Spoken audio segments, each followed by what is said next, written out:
ang mga kwento ng pag-ibig, kwento ng buhay at kwento ng pag-asa dito sa Barangay Love Stories. Love Stories.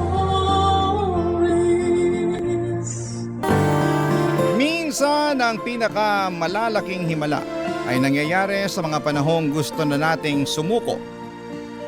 At sa bawat laban may kaakibat na aral na magtuturo sa atin kung paano mas lalo pang magpakatatag.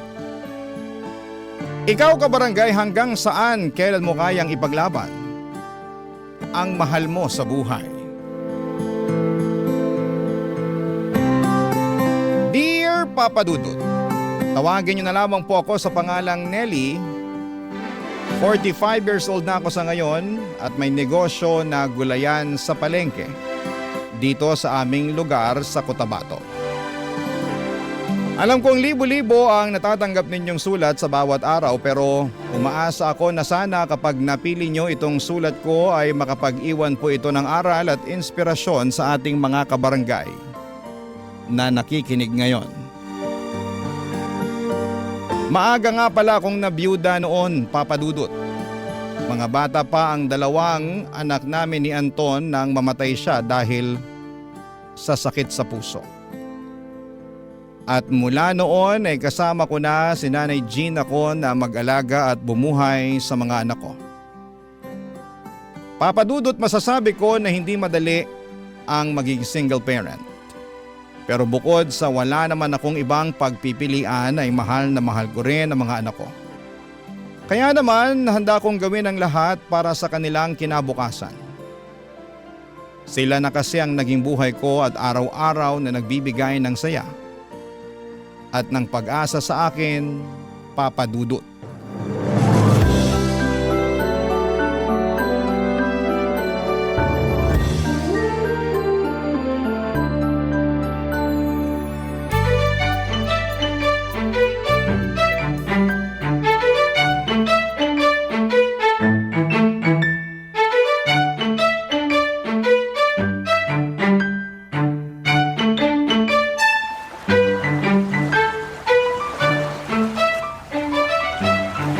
Mukhang nandito naman na yung lahat ng mga gamit namin sa cottage. Pwede ko na rin sigurong simulan yung pag-iihaw sa baon naming mga isda at karne. Hintayin ko na lang na makabalik si nanay para dun sa binili niyang toyo na gagawin kong sausawan ng mga iihawin ko. Mama, pwede na po ba kami mag-swimming sa dagat ni Kuya Nathan? Oo nga po, Mama. Nakapagpalit na rin naman po kami ng pang-swimming ni Leo. Masyado pang mataas ang araw. Mamaya na lang kayo mag-swimming. Pero sayang naman po ang oras natin kung di pa po kami pupunta sa dagat ni Leo. Sige na po, Ma. Payagan niyo na po kami ni Kuya Nathan. Huwag po kayong mag-alala dahil babantayan ko pong mabuti tong si Leo. Hindi ko po hayaan na mawala siya sa paningin ko. Kaya payagan niyo na po kami, please. Ay, nako. Sige na nga. Yay! Thank you po, Ma. Basta wag masyadong magpapakalayo, ha? Opo, ako po bahala kay Leo, Ma. Tara na, Kuya. Excited na ako mag-swimming. Sige, tara. Mag-iingat kayo, ha? Nathan, ingatan mo yung kapatid mo, ha? Opo, ako po bahala sa kanya, Ma. Nakakatuwa talaga ang mga anak mo, Nelly. Halatang excited silang maglangoy sa dagat. Halos hindi na nga po nakatulog yung dalawang batang yan kagabi. Narinig ko nga ang pag-uusap nila sa kwarto kagabi. Kung anong mga plano nilang gawin sa dagat at paglalaro sa buhangin. Excited din sila sa mga pagkain na babaonin natin ngayong araw. Kaya nga po, tinanong ko na rin sila kung anong mga request nilang pagkain. Gusto ko kasi na ma-enjoy talaga nila yung huling linggo ng bakasyon nila. Mabuti na lang at naisipan mong planuhin ang pagpunta natin dito sa tabing dagat. Maganda po kasi yung mga naging grades nila sa school. Gusto ko lang nasuklian din ang ginagawa nilang pagsisikap sa pag-aaral. Tsaka matagal na rin po nilang request to na pumunta tayo sa dagat. Alam mo anak, humahanga talaga ako sa'yo. Bakit naman po? Kasi kahit ikaw lang ang nagtatrabaho sa bahay natin para kumita ng pera, nagagawa mo pa ring ibigay ang mga request ng anak mo. At hindi ka nagkukulang sa oras mo para sa kanila. Ayoko po kasi naisipin nila na puro negosyo ko lang sa palengke ang iniintindi ko. Kaya gumagawa ko ng paraan para makasama at makabanding pa rin sila. Alam ko po na ito rin kasi yung gusto ng asawa ko . Yung nagagawa ko pa rin ng responsibilidad ko bilang mama nila. Sigurado naman ako na masaya ang asawa mo sa nakikita niya ngayon, kung nasaan man siya. Sana nga po, Nay. Pero salamat din po ng marami sa inyo, ha. Kasi palagi kayong nandyan para sa amin ng mga anak ko. Siyempre naman. Mahal ko kayo ng mga apo ko, kaya palagi mo akong maaasahan sa lahat ng oras. Ito na nga pala ang toyo na binili ko dyan sa malapit na tindahan. Ako nang gagawa ng sausawan ng mga pagkain natin. Ayan, sige po. Magsisimula na rin po akong mag-ihaw dahil sigurado akong gutom na ang mga bata pagkatapos nilang mag-enjoy sa dagat.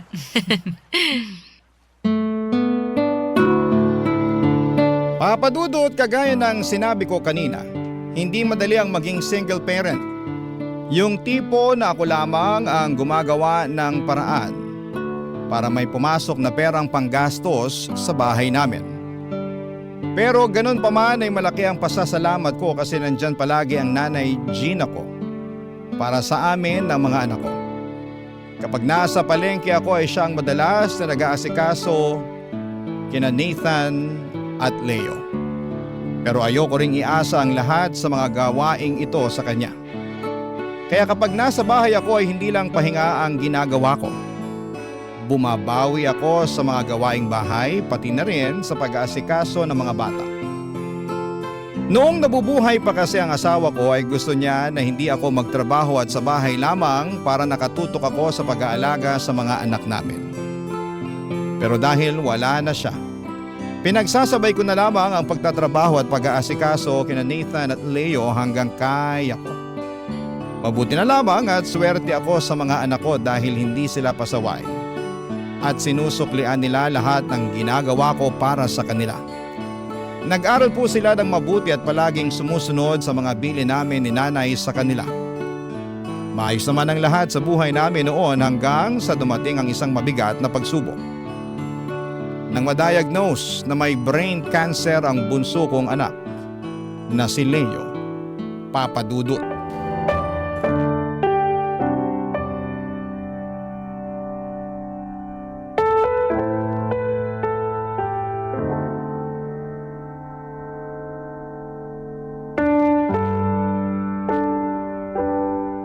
Leo, anak, kumusta na ang pakiramdam mo?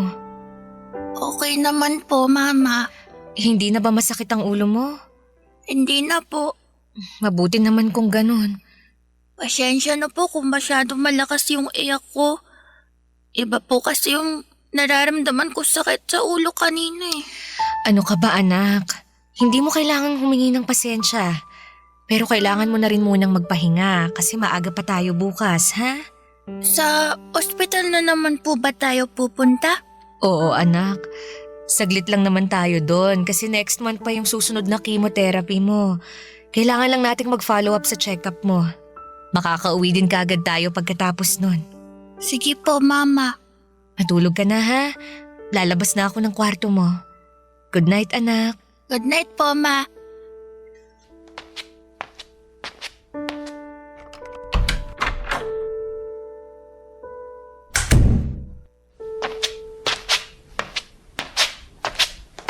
Oh, Nathan! Anong ginagawa mo rito sa kusina? Tsaka bakit gising ka pa? Pinagtimpla ko po kayo ng kape, Mama. Sakto po kasi mainit pa po to. Ito po.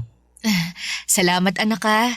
Kailangan ko rin talaga ng kape kasi mag-aasikaso pa ako ng gamit ng kapatid mo. Pero bakit nga gising ka pa, ha? Di pa po kasi ako inaantok. Dapat natutulog ka na ng ganitong oras kasi may pasok ka pa bukas sa school. Ma, gagaling naman po si Leo, di ba? Oo naman. Mabuti naman po. Kala ko po kasi lahat ng mga may sakit na cancer namamatay. Sino namang may sabi niyan sa'yo? Yung mga kaklase ko po, nalaman po kasi nila na may cancer si Leo. Sabi po nila, hindi na raw po gagaling yung kapatid ko. Mamatay na daw po siya. Hindi lahat ng may cancer namamatay. Tandaan mo yan, ha? Pero bakit po yung mga artista sa palabas sa TV namamatay pag sinabi may cancer na sila? Kasi hindi totoo yung mga palabas na yun. Gawa-gawa lang yun ng mga writer tsaka direktor para maging madrama yung serye na ginagawa nila. Sa totoong buhay, maraming tao ang gumagaling sa kanser. Kasama na po dun si Leo. Gagaling naman po talaga siya, di ba ma? Oo. Tsaka, mas mapapabilis ang paggaling niya kung tutulungan mo akong magdasal. Kasi alam mo, anak, mas pinakikinggan ng Diyos kapag batang nagdadasal. Mas naririnig niya yung mga dasal niyo kasi mas malakas ang boses niyo sa kanya. Kaya, tulungan mo akong magdasal, Nathan. Tulungan mo akong ipagdasal na pagalingin ka agad ng Diyos ang sakit ng kapatid mo. Alam po ninyo, Papa Dudut, noong marinig kong may stage 2 brain cancer ang anak kong si Leo. Pakiramdam ko ay papanawan ako ng ulirat ng mga oras na yon. Nanlambot kasi talaga ang mga tuhod ko at saglit na umikot ang paningin ko. Mabuti at nandun si Nanay Gina sa tabi ko habang kausap ko ang doktor. Nagawa kong kumapit sa mga kamay niya para mapanatili kong matatag ang mga binti ko sa pagkakatayo ko ng mga oras na yon. Akala ko kasi ay naging sakitin lang si Leo dahil summer noon at madalas siyang maglaro at bilad sa initan. Kaya madalas din ang pananakit ng ulo niya. Pero hindi ko inakala na malala na pala ang sakit na meron siya. At kahit gaano ko pa kagustong manghina ng mga oras na yon, inipon ko ang lakas ko sa bawat araw para sa kanya. Dahil alam ko na isa ko sa mga kailangan ni Leo para kuhanan niya ng lakas at pag-asa na lumaban noon sa buhay, Papa Dudut. Barangay Love Stories. Barangay Love Stories.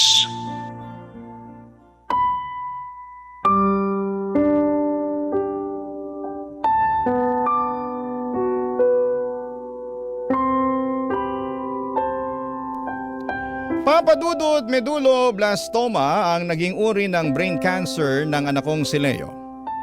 Isa po itong klase ng cancer na mabilis ang pag-progress ng tumor sa utak ng tao.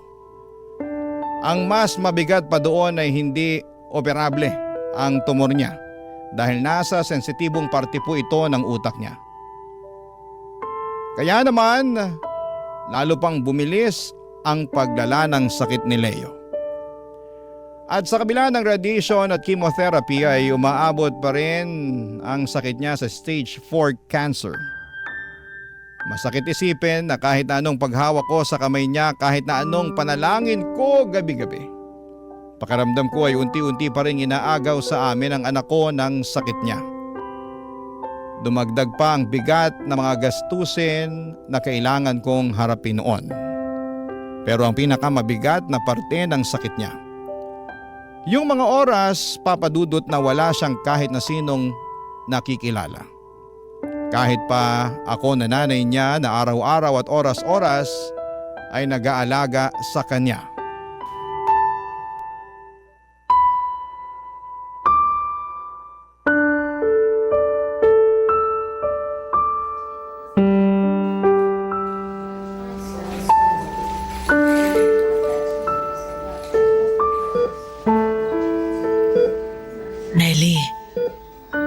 Nelly anak. Nay Gina, nakatulog na po pala ako dito sa kinauupuan ko. Hindi na nga sana muna kita gigisingin, pero baka kasi sumakit ang leeg mo sa pwesto mo dyan sa upuan. Gusto mo bang umuwi muna? Para naman makapagpahinga ka kahit konti at makatulog ng maayos. Ako hindi ho. Ayos lang naman po ako rito, Nay. Pero hindi ka na halos umuwi ng bahay, Nelly. Hindi ka na rin nakakatulog ng maayos. Kailangan mo rin ng maayos na pahinga. Hindi rin naman po ako makakapagpahinga kapag umuwi ako ng bahay, Nay. Huwag niyo po akong alalahanin. Mas mapapanatag po ang loob ko hanggat nandito ako sa tabi ni Leo. Sige. Ikaw ang bahala. May dala nga pala akong pamalit mo na damit. Saka pagkain kasi alam kong hindi ka pa kumakain. Naasikaso ko na rin ang uniforme ni Nathan para sa mga susunod na araw. Nakapaglaban na rin ako kanina bago ako umalis ng bahay. Salamat po, Nay. Pasensya na po kayo kung masyado kayong natatambakan ng mga gawain sa bahay. Ayos lang yun, Nelly. Huwag mong isipin yun. Alam ko yung pagod mo sa pag-aasikaso dito sa ospital kay Leo. Kaya ako na munang bahala kay Nathan at sa bahay. Teka, ano palang sabi ng doktor tungkol sa kalagayan ni Leo? Hindi na raw po maganda yung lagay ng anak ko. Pero, hindi po ako naniniwala doon, Nay. Nakita ko po na kahit papano hindi na po masyadong sumasakit yung ulo ni Leo. Nagising nga po siya kanina At kahit hindi niya ako nakilala, ngumiti naman po siya saglit nung tumingin siya sa akin. Malakas naman si Leo. Hanggat kaya niya, lalaban siya para sa'yo. Hanggang ngayon, Nay, naniniwala pa rin po ako sa himala. Naniniwala po ako na makakasama pa po natin ng matagal si Leo. Hindi po niya tayo iiwan. Basta, kahit anong mangyari, magpakatatag ka. Nandito lang ako, anak. Kami ni Nathan, nandito lang kami para sa iyo. Opo, Nay. Salamat po. Mabuti pa, ikukuha muna kita ng kape sa kantin, ha? Lalabas muna ako. Sige po.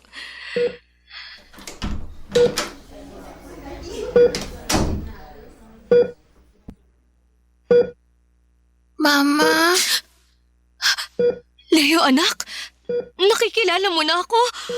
bakit naman po hindi? Kayo po, mama ko. Oo nga naman. Bakit nga naman hindi mo ako makikilala Nag-iisang mama mo ko, di ba? May kailangan ka ba, anak? Nauuhaw ka ba? Nagugutom ka? Hindi po, mama. Asan po si Kuya Nathan at saka si Lola Gina? Si Kuya Nathan, nasa bahay ngayon.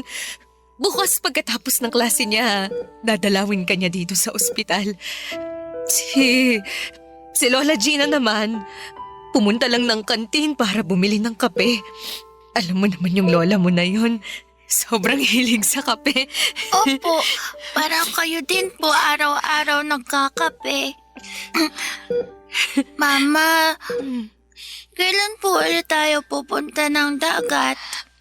Kapag nakalabas ka na ulit ng ospital, pupunta tayo ng dagat. Promise po? Oo, promise ko yan, anak. Kaya magpalakas ka, ha? Para makapag-swimming ulit kayo ng Kuya Nathan mo. Mama, mahal na mahal ko po kayo. Mahal na mahal din kita, anak. Mahal na mahal ka rin ni Mama.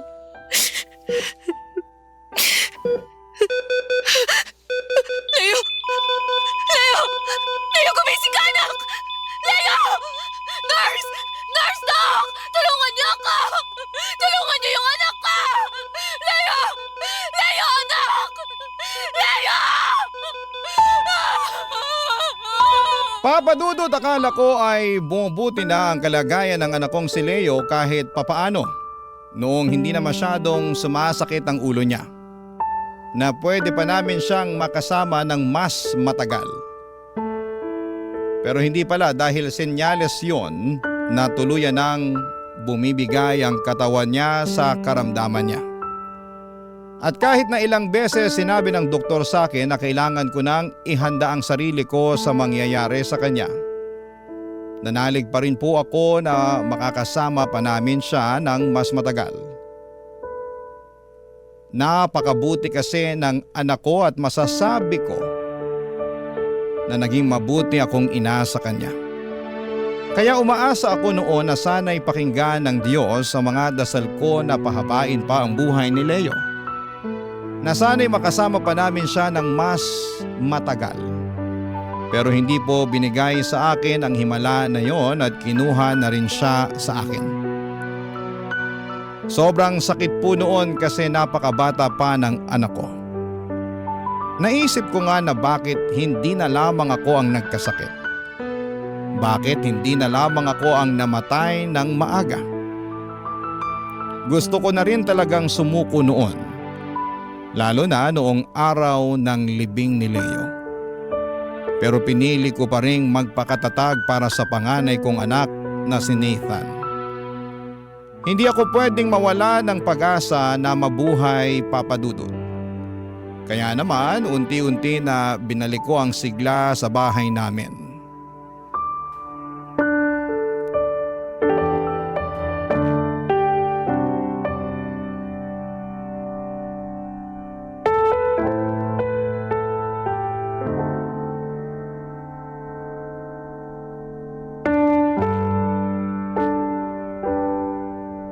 Nathan, anak, ito na yung gamot mo. Inumin mo na.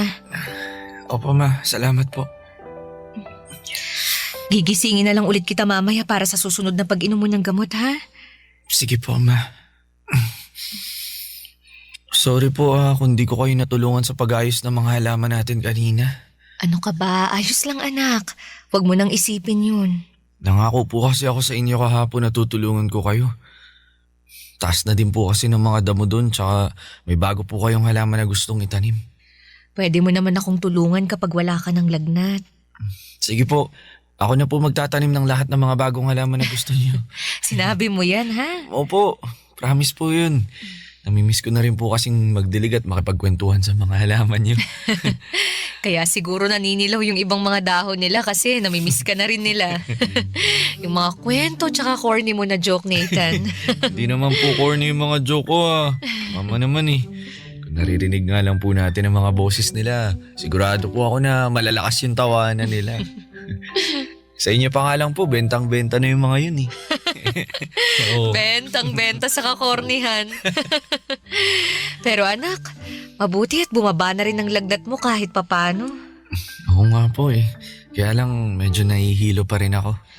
Ay, dapat talaga hindi na kita pinayagang maglaro ng basketball kahapon Nanalo naman po kami sa basketball game kaya sulit po yung pagkabinat ko. Anong sulit yung sinasabi mo? Dapat nagpahinga ka na lang kasi kagagaling mo lang sa sakit. Ilang linggo na rin po kasi ako hindi nakakapaglaro ng basketball. Kaya nangulit po ako sa inyo na payagan niyo ako kahapon. Oh, at nang dahil dyan, sumama na naman ang pakiramdam mo. Aba, buong gabi yatang mataas ang temperatura ng katawan mo. Bumaba naman na po ngayon, di ba? Oo nga, pero bukas ng umaga, pupunta na tayo ng ospital para makapagpa-check up ka. Mama, lagnat lang po to. Di na po natin kailangan pumunta ng ospital. Nathan, ilang araw na rin pabalik-balik ang lagnat mong yan. Kaya kailangan mo nang magpa-check up. Ayoko po talagang pumunta ng ospital, ma. Natatakot po ako. Wala kang dapat ikatakot kasi kasama mo ako. Ha? Tsaka ikaw na ang nagsabi na lagnat lang yan. Baka may kailangan lang na iresetang vitamins ang doktor para lumakas ang resistensya mo. Sige na, magpahinga ka na. Ma? Bakit, Nathan? Para pong... Anak, Nathan! Anong nangyayari sa'yo? Nathan! Ay, Diyos ko! Nay! Nay! Tulungan niyo ako! Si Nathan! Nay! Nay! Nay! Papadudot ng gabi ding yon ay dinala na namin sa ospital si Nathan. Pagkatapos kasi ng pagsusuka niya, halos mawala na siya ng malay sa pagkahilong naramdaman niya. Ilang araw na rin kasing pabalik-balik ang lagnat niya. Sinasabi niya rin sa akin noon na napapadalas ang pagkahilo at pananakit ng ulo niya. Nawawala naman kapag umiinom siya ng gamot kaya hindi ko masyadong sineseryoso. Akala ko ay simpleng lagnat lamang lalo na at madalas siyang nagbabasketball kasama ang mga kaibigan niya. At pagdating namin sa ospital ay sunod-sunod na test ang ginawa sa anak ko. Sobra na rin ang kaba ko noon kasi 1 taon pa lamang buhat ng mawala si Leo tapos si Nathan naman ang maospital. Hindi ko lang pinapahalata, Papa Dudut, pero kagaya ni Nathan ay takot din talaga akong pumunta ng ospital. Lalo na kapag siya ang kasama ko. Pakiramdam ko kasi palaging may masamang balita kapag pumapasok ako sa lugar na yon. Pero nananalangin pa rin po ako na hindi sana maluba ang maging sakit ng panganay kong anak, Papa Dudut. Barangay Love Stories. Barangay Love Stories. Papa Dudut, pakiramdam ko ay na-deja vu ako nang sabihin ng doktor na may malalang sakit sa bato si Nathan. Hindi ko matanggap yon ang naging resulta ng mga test na ginawa sa kanya.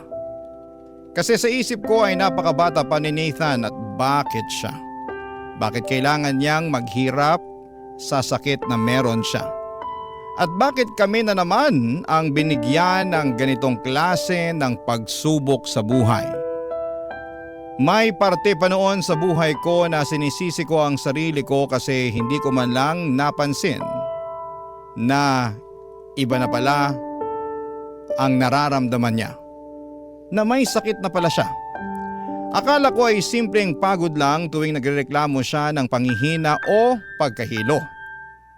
Kapag hinihingal siya pagkatapos niyang maglaro ng basketball, iniisip ko noon na normal na lagnat lamang ang meron siya dahil sa madalas na pagpupuyat o pagkapagod sa school.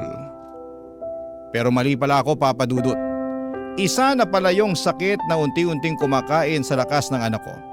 At halos hindi ko maipaliwanag sa sarili ko kung bakit hindi ko kaagad yon nakita. Nang mga oras na yon, ang bigat ng dibdib ko habang tinitingnan ko si Nathan na nakahiga sa kama sa loob ng ospital at paulit-ulit ang tanong sa isipan ko na bakit kailangang anak ko na naman ang sumalo sa mga pagsubok na ito, Papa Dudut.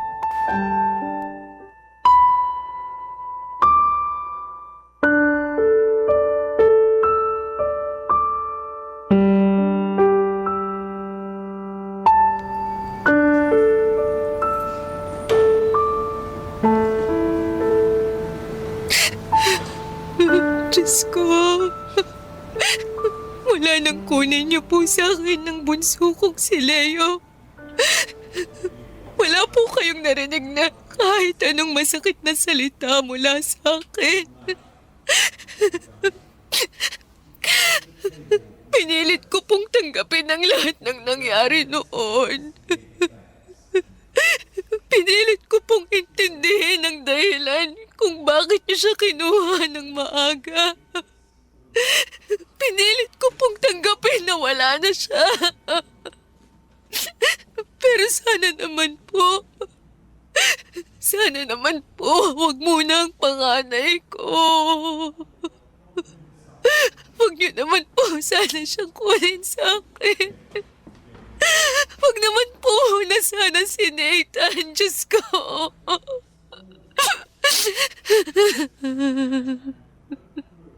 Nelly, nandito ka lang pala sa chapel. Kanina pa kita hinahanap. Pasensya na po, Nay. Hindi na po ako nakapag-text kanina sa inyo na dito ako pupunta. Kanina pa po ba kayo dumating dito sa ospital? Hindi naman. Nang hindi kita makita sa kwarto kung nasaan si Nathan, naisip ko rin na dito ka sa chapel dumiretso. Kaya ito muna ang una kong pinuntahan. Dala ko na nga pala yung mga gamit niya na binilin mong dalhin ko kasi ilang araw siyang mako-confine dito. Salamat po, Nay. Kumain ka na ba? Hindi pa po. Bakit hindi ka pa kumakain? Wala po kasi akong gana eh. Nelly, hindi mo pwedeng pabayaan ang sarili mo. Tandaan mo na ikaw ang kinukuhanan ng lakas ngayon ni Nathan. Kailangan na alagaan mo rin ang katawan mo. Ay, bakit po ganun? Bakit po parang galit na galit sa akin ang Diyos? Ano ba yung sinasabi mo? Hindi totoo yan, anak. Naging mabuti naman po akong tao, ah. Mula nang mamatay yung asawa ko, wala po akong ibang ginawa kundi magsumikap sa trabaho para sa mga anak ko. Hindi po ako nagnakaw o ng agrabyado ng tao. Pero bakit po paulit-ulit niya akong pinaparusahan? Hindi parusa ang binigay sa'yo ng Diyos. Kung hindi po parusa to, ano po pala tong pinagdadaanan ko na naman ngayon? Pagsubok lang ito, Nelly. Pagsubok na alam niyang malalampasan mo kaya binibigay niya sa'yo. Pero pwede niya naman po akong bigyan ng pagsubok na hindi nahihirapan ng anak ko. Pwede niya naman pong idiretso na lang sa akin lahat. Hindi niya na po kailangang idaan pa kay Nathan. Minsan talaga, hindi madaling intindihin kung ano ang gustong iparating sa atin ng Diyos. Kung bakit kailangan nating pagdaanan lahat ng pagsubok na binibigay niya. Pero hindi niya ibibigay kung alam niyang hindi mo kakayanin. Hindi ko na po talaga alam, Nay. Kasi sa totoo lang, kapag nawala pa si Nathan, hindi ko na rin po alam kung paano ulit magsisimula at magpapatuloy sa buhay. Si Nathan na lang po ang kinukuhanan ko ng lakas ngayon. Siya na lang po ang dahilan kung bakit pilit akong nagpapakatatag sa araw-araw. At hindi ko na po kakayanin ng mabuhay kapag pati siya kinuha ng Diyos mula sa akin.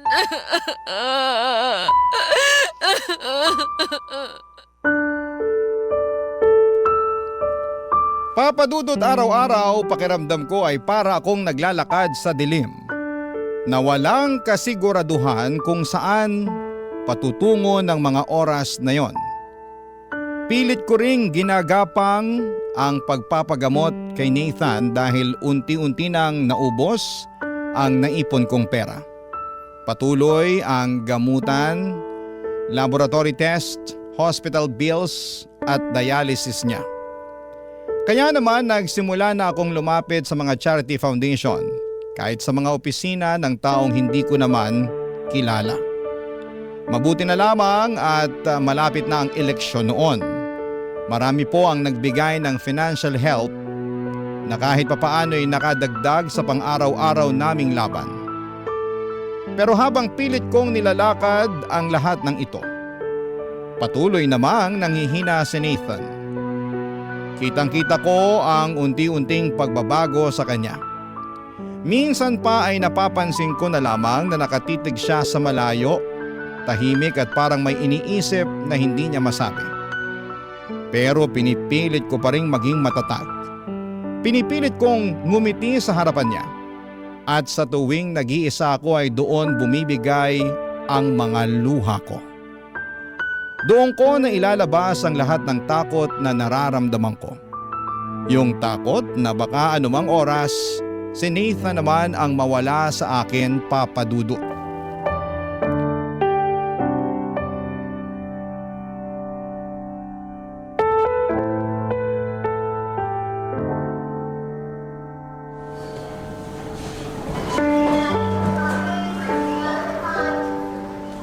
Mama, salamat po sa dinala niyong tinola para sa tanghalian ko. Nagustuhan mo ba ang niluto ko? Siyempre naman po kasi paborito ko to eh. Medyo nabitin nga lang po ako sa sabaw. Yun pa naman po yung pinakagusto ko sa lahat, yung sabaw ng tinola. Pasensya na anak ha. Ang bilin kasi ng doktor, pwede kitang pakainin ng paborito mong tinola pero kaunti lang dapat ang sabaw dahil sa fluid restriction mo. Okay lang po yun, Ma. Naintindihan ko naman po. Salamat pa din po kasi sa wakas, nakakain na po ako ulit ng masarap niyong tinola. Ang tabang po kasi madalas na mga pagkain dito sa ospital eh. Mabilis ang luto nga lang ang ginawa ko kanina sa bahay para makabalik kaagad ako dito sa ospital. Ayoko kasi nang naiiwan ka ng matagal dito.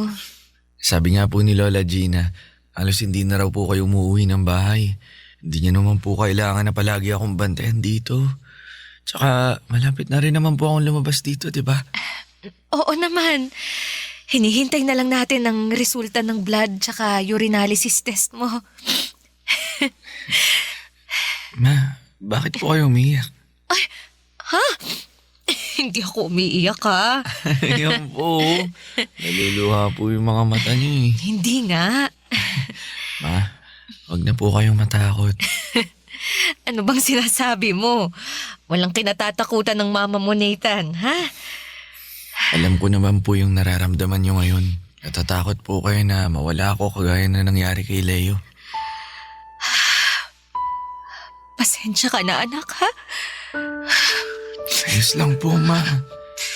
Ako nga po dapat ang humingi ng sorry sa inyo kasi masyado na po kayo napapagod ng dahil sa akin eh. Nathan, anak, kahit kailan, hindi ako napagod na alagaan at asikasuhin ka. Pero nahihiya na rin po ako sa inyo. Nakita ko po kung paano kayo nahirapan mula nung magkasakit si Leo hanggang sa mawala siya. At nakikita ko na naman po ngayon yung hirap na pinagdaraanan niyo noon. Tapos dahil naman sa akin. Anak, wag mo akong isipin. Kayang tiisin ni Mama ang lahat para gumaling ka. Alam ko po yun. Pero Mama, sana po kahit anong mangyari sa akin, huwag niyo po sana... Tama na, ha? Ayoko nang marinig yung mga susunod na sasabihin mo. Ma, di ko naman po sinasabing mamamatay na ako. Nathan, wag mo ang ginagawang biro ang bagay na yan. Hindi ko naman po ginagawang biro to. Sinasabi ko lang po kung ano man yung nasa isip ko ngayon. Naaalala ko po kasi yung sinabi niyo noon na mas pinapakinggan ng Diyos ang boses namin. Mas malakas ang boses namin dahil nga mga bata pa kami. At sigurado po ako na pagbibigyan niya ako sa paulit-ulit na dasal ko. Ano bang paulit-ulit na pinagdarasal mo sa kanya? Napahabain niya pa po sana yung buhay ko. Dahil marami pa po akong corny na jokes na nakaready para sa inyo.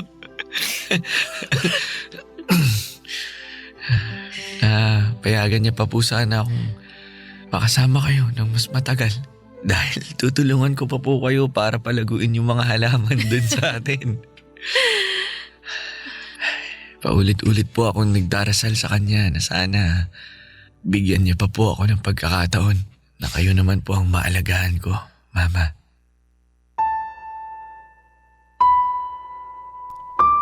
Papadudot patuloy pang nanghina ang katawan ni Nathan. Hindi naging maganda ang bawat resulta ng blood and urinalysis test. At ramdam ko ang panghihina niya sa bawat kilos at paghinga niya.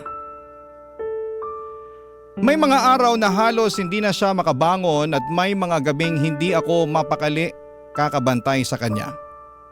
Kahit ganoon ay hindi po siya sumuko kaya hindi rin ako sumuko. Kitang-kita ko sa mga mata niya ang tapang na hindi ko minsan matagpuan sa sarili ko. At sa awa ng Diyos ay unti-unting naging maayos ang kalagayan niya. Nagsimulang bumalik ang sigla ng katawan ng anak ko. Tinulungan ng dialysis ang katawan niyang mailabas ang toxics mula sa dugo niya. Hindi ito naging mabilis na proseso. Dumaan pa kami sa mahabang buwan ng pagod, luha at takot. Hanggang sa napansin ko ang mga maliliit na magagandang pagbabago sa kanya. Pati na rin ang resulta ng test na nakuha namin. Nagsimula na rin bumalik ang sigla niya sa pagkain at mas nakakatulog ng maayos. Hanggang sa dumating ang araw na sinabi ng doktor na malaki na ang ipinagbago ng kondisyon ni Nathan. Nang makalabas siya ng ospital ay sobrang nagpasalamat po ako sa Diyos. Hindi ko po maipaliwanag ang gaan ang pakiramdam ko noong araw na yon at para bang naalis ang bigat na ilang buwan ko ng pasan noon. At habang naglalakad kami palabas ng ospital, hawak-hawak ko ang kamay ng anak ko. At naiiyak ako sa sobrang tuwa. Noong ko naisip na tama pala ang sinasabi nila na walang ibinibigay na pagsubok ang Diyos na hindi po natin kakayanin. Minsan, mararamdaman mong hindi mo na kaya. Pero sa bandang huli, may dahilan kung bakit kailangang magpatuloy. Hanggang dito na lamang po ang sulat ko, naway nakapag-iwan po ito ng malaking aral at pag-asa at inspirasyon sa ating mga kabarangay na nakapakinig ng aking kwento. Ang inyong forever kapuso at kabarangay, Nelly. Anong say mo sa Barangay Love Stories na ito? Pagkwentuhan natin sa comment section yan.